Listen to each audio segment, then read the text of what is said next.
Hello everyone, you forever के 28 chapter में लॉब्सन रामपा ने सेल्फ हिप्नोसिस यानी कि आत्म सम्मोहन की प्रक्रिया को समझाया है। जैसे कि हमने पिछले चैप्टर में जाना था कि हम दो व्यक्तियों से बने हैं, सबकॉन्शियस माइंड और कॉन्शियस माइंड। हमारा सबकॉन्शियस माइंड सभी ज्ञान का आधार है। इसकी तुलना एक ऐसे व्यक्ति से की जा सकती है जो बाहर नहीं जाता, केवल ज्ञान का संग्रह करता है और आदेशों के अनुसार कार्य को संचालित करता है। और दूसरा हमारा कॉन्शियस माइंड जो हमेशा एक चीज से दूसरी चीज की तरफ जाता है, तुनक मिजाज है, मेमोरी नहीं है, पर हमेशा तर्क वितर्क करके ज्ञान का संग्रह करते रहता है और सबकॉन्शियस माइंड का उपयोग केवल सूचना प्राप्त करने के साधन के रूप में करता है। उदाहरण के लिए ज्यादातर लोग अपने जन्म समय को याद नहीं रख सकते, जबकि यह सब कुछ सबकॉन्शियस माइंड में संग्रहित है। इसीलिए सम्मोहन के द्वारा व्यक्ति को बचपन में, जन्म के समय,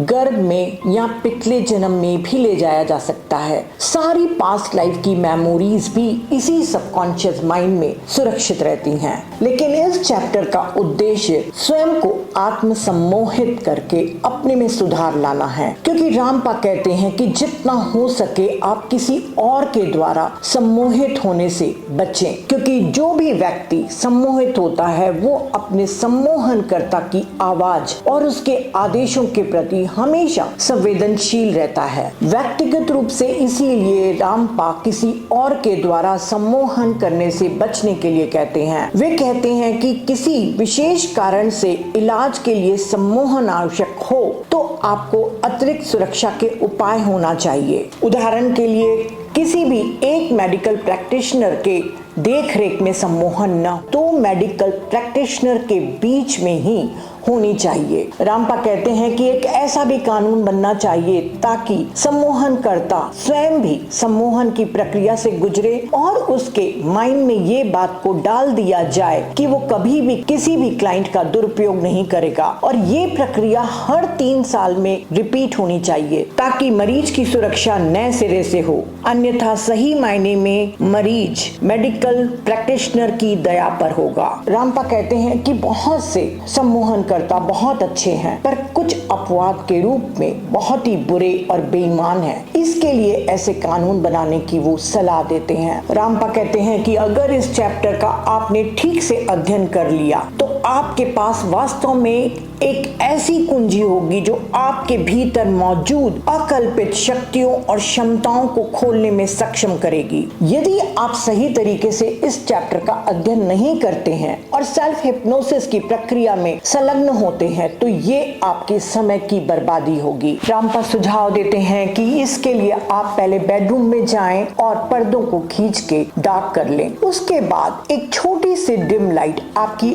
आई लेवल के ठीक ऊपर में जला लें, पर वो रोशनी बहुत ही मध्यम होनी चाहिए। उस एक को छोड़कर सभी रोशनी को बुझा दें। उस रोशनी को इतना व्यवस्थित किया जाना चाहिए कि आपकी आंखों के लेवल से वो थोड़ी ऊंची हो। जितना संभव हो सके आप आराम से फैल कर लेट जाएं। फिर 1-2 मिनट के बेकार विचारों के भटकने के बाद स्वयं को दृढ़ता से कहें कि आप आराम करने जा रहे हैं। अपने आप को बताएं कि आप अपने शरीर की हर मांसपेशी को आराम देने जा रहे हैं। इस चैप्टर में रामपा ने बहुत ही खूबसूरती से वर्णन किया है कि किस तरीके से आप अपने पैर की उंगली से लेकर सर तक हर अंग को, हर मांसपेशी को शिथिल और तनाव मुक्त करते चले जाएं, जिसको आप बुक में पढ़ सकते हैं। जब आपको लगे कि अब आपका शरीर काफी शिथिल और आरामदायक हो गया है, उसके बाद एक गहरी सांस लें। उस गहरी सांस को धीरे धीरे लेना है, उसे कुछ सेकंड के लिए अपने भीतर में रोक के रखना है और फिर धीरे धीरे ही उसे बाहर छोड़ना है। ऐसे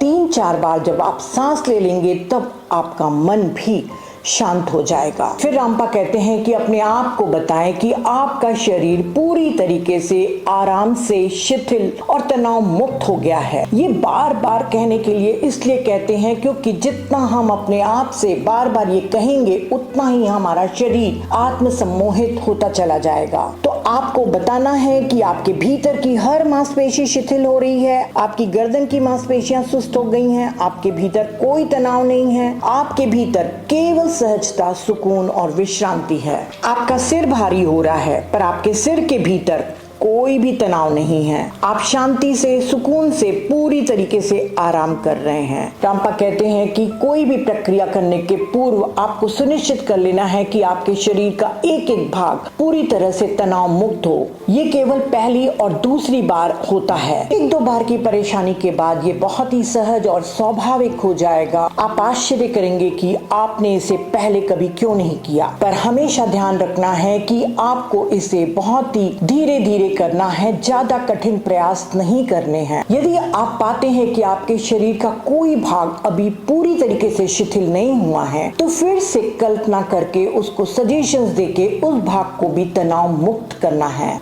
और जब आपका पूरा शरीर शिथिल हो जाए तो आप अपनी आंखें ऊपर उठाएं ताकि आप देख सकें कि आपके सिर के ठीक ऊपर कहीं दूर वो नाइट लैंप टिमटिमा रहा है। अपनी आंखों को ऊपर उठाएं ताकि आंखों पर और पलकों पर हल्का सा खिंचाव पड़े। अब उस रोशनी को ध्यान से देखते चले जाएं। हो सकता है आपको नींद आने लग जाए। अपने आप को बताएं कि जब आप 10 तक गिनती पूरी कर लेंगे तो आपकी पलकें बंद हो जानी चाहिए। तो गिने 1 2 3, मेरी आंखें थक रही हैं। 4, हाँ मैं नींद से भर रहा हूँ। 5, मैं शायद ही अपनी आंखें खुली रख पा रहा हूँ। और इसी तरह जब 9 तक आ जाएं तो 9, मेरी आंखें कसकर बंद हो रही हैं। 10, मेरी आंखें अब और खुली नहीं रह सकती, वे बंद हैं। इन सब का उद्देश्य है कि जब आप अपने आप को सम्मोहित अवस्था में सजेशंस देंगे उसके पहले आपको ये कंडीशनिंग स्थापित करनी है ताकि आपको सजेशंस देने में कठिनाई न हो और आपको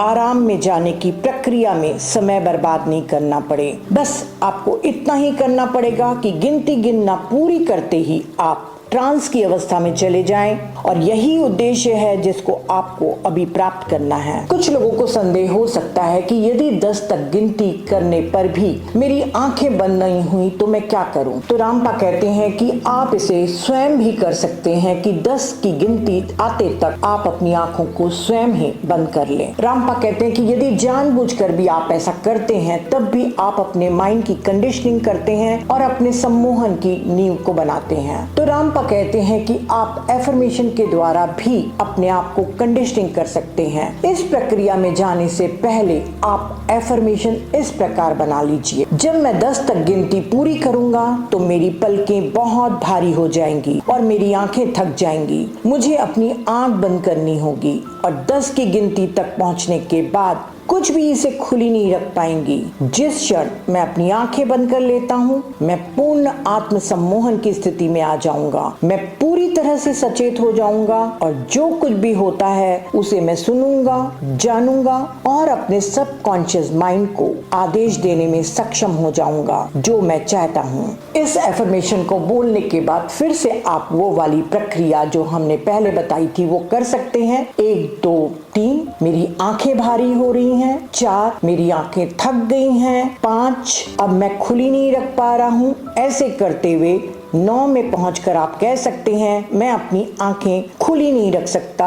10, मेरी आंखें बंद हैं और मैं एक आत्म सम्मोहित अवस्था में हूँ। रामपा कहते हैं कि इस चैप्टर को आप बार बार पढ़ें और इसका अभ्यास करें क्योंकि जब आपको ट्रांस की अवस्था में सजेशंस डालने हैं उसके पहले आपको इतनी पूर्ण तैयारी करना आवश्यक है और इन सब को अच्छे से अध्ययन करने के बाद ही आप योग्य हो पाएंगे कि आप अपने आप को आत्म सम्मोहित कर सके। तो इस चैप्टर का बहुत अच्छे से अध्ययन करिए, प्रैक्टिस करिए ताकि आप सेल्फ हिप्नोसिस के द्वारा अपने आप में सुधार कर सकें। तो अगले चैप्टर में फ्रेंड्स हम जानेंगे कि ट्रांस की अवस्था में किस प्रकार सजेशंस को अपने सबकॉन्शियस माइंड में डालें। Thank you.